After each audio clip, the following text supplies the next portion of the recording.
করে।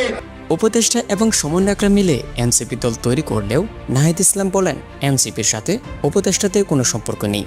কিন্তু ইতিমধ্যে আসিফ মাহমুদ এবং এনসিপির নেতাকর্মীদের গোপন বৈঠক সোশ্যাল মিডিয়ায় ভাইরাল হয়েছে।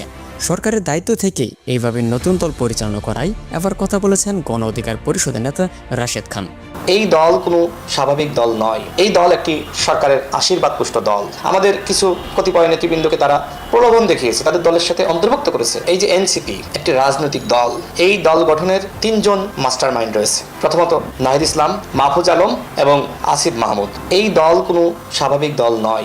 অন্তর্বর্তী সরকারের দায়িত্ব নিয়েও দীর্ঘ 10 মাসে সংস্কার এবং নির্বাচনের রোডম্যাপ ঘোষণা না করায় ইউনূসকে কঠিন হুঁশিয়ারি দিচ্ছে বিভিন্ন রাজনৈতিক দলের নেতাকর্মীরা।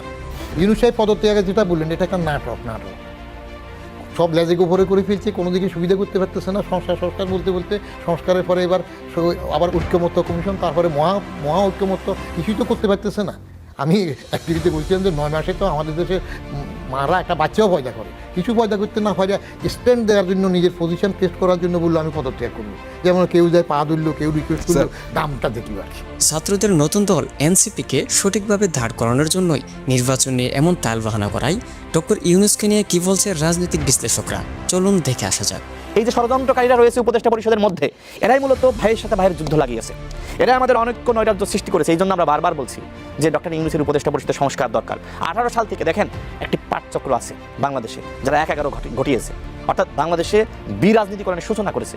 সেই তাদের খপ্পরে পড়েছে এই উপদেষ্টা পরিষদ। এরা আরেকটি বিরাজনীতিকরণ করতে চায়। এরা রাজনৈতিক দলগুলোকে বাদ দিয়ে নতুন নতুন দোকান খুলতে চায়। হ্যাঁ, এরা মনে করে যে বিএনপি খারাপ, জামাত খারাপ, গণ অধিকার পরিষদ খারাপ, পুরাতন দল মানেই খারাপ।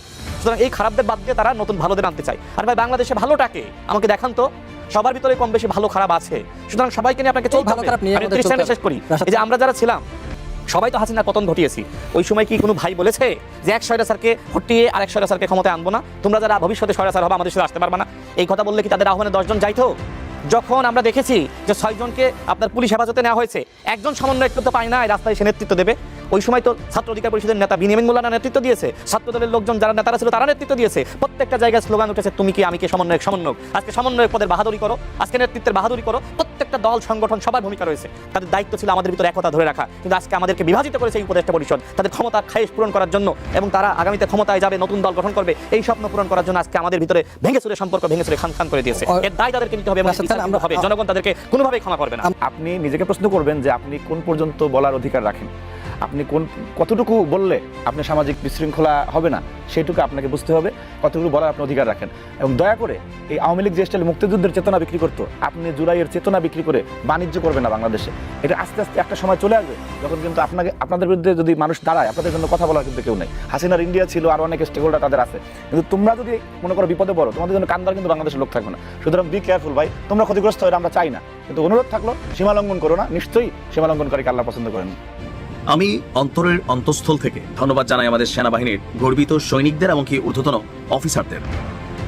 রাষ্ট্রের যে কোনো জরুরি প্রয়োজনে, যেখানে হয়তো আমাদের সাধারণ আইনশৃঙ্খলা বাহিনী পুলিশ ফাংশন করতে পারছে না, অথবা নেতাদের কাছে কিছুটা জিম্মি, পুলিশেরও দোষ নাই, সেখানে সেনাবাহিনী একমাত্র বাহিনী যারা এগুলোকে ব্যালেন্স করতে পারে। সার্জিসদের উদ্দেশ্যে একটা বার্তা দিয়েছে বাংলাদেশ সেনাবাহিনী। সার্জিসের বন্ধু হান্নানের উদ্দেশ্যেও এখানে বার্তাটা কানেক্টেড, এবং কি এনসিপি যারা অনেক নেতারা আছেন তাদের সাথেও কানেক্টেড। এই দেশে আর মব চলবে না। মব ঘটাই দিয়া দায় সারা বক্তব্য, ফেসিবাদের দোসর হিসাবে পরিচিতি করা, সেটা নিয়ে কথা বলা, ভাই এদেশে আইন আছে। ডক্টর ইউনূস শান্তিতে নোবেল পাইছেন, অশান্তির বন্যা তো এই মুহূর্তে দেশে বিভিন্ন জায়গায় আপনারা ঘটানোর চেষ্টা করছেন, এমনকি ডক্টর ইউনূসকে বিতর্কিত করছেন এই মবের কারণে। মব একটা কমন ওয়ার্ড হয়ে গেছে না? এর আগে 25-এর আগে বা 24-এর শেষের আগে মানুষ মব চিনত গত কয়েক বছর, বাট রাইট নাও এগুলো ডক্টর ইউনূসকে প্রশ্নবিদ্ধ করছে। আর এই জন্যই সেনাপ্রধান গেল কয়েকদিন আগে মব ইস্যুতে খুবই শক্ত বার্তা দিয়েছেন। আর অলরেডি আজকে আমরা দেখছি যে রংপুরে জাতীয় পার্টির চেয়ারম্যান JM কাদেরের যে বাসভবন স্কাই ভিশন বা স্কাই ভিউ, সেখানে এই মুহূর্তে সেনাবাহিনী অবস্থান করছে, নিরাপত্তা দিচ্ছে। পাশাপাশি ওনার বাসভবনে হামলা এবং ভাঙচুরের ঘটনায় গতকালকে মধ্যরাতে আপনার বৈষম্যবিরোধী ছাত্র আন্দোলন এবং বিএনপির নেতাদেরও ডেকে জিজ্ঞাসা করেছিল সেনাবাহিনী। বৈষম্যবিরোধী নেতাদের জিজ্ঞাসাবাদ করছে শুনে সার্জিস আবার সেখানে দৌড়ে আসে। আসার পরে সেনাবাহিনীর 72তম পদাতিক ব্রিগেডের যিনি কমান্ডার আছেন, ব্রিগেডিয়ার জেনারেল হুমায়ুন কাইয়ুম, যথেষ্ট বিচক্ষণতার সহিত কথা বলেছেন। ওনার লাইভের কথাগুলো আমি শুনেছি। তো তিনি তখন বলছেন যে সার্জিস আলমকে শরীরে যতক্ষণ রক্ত আছে we are not going to promote anyone. আমরা কাউকেই আর উৎসাহিত করব না কিসে, যে দেশের বিরুদ্ধে কিছু করবে।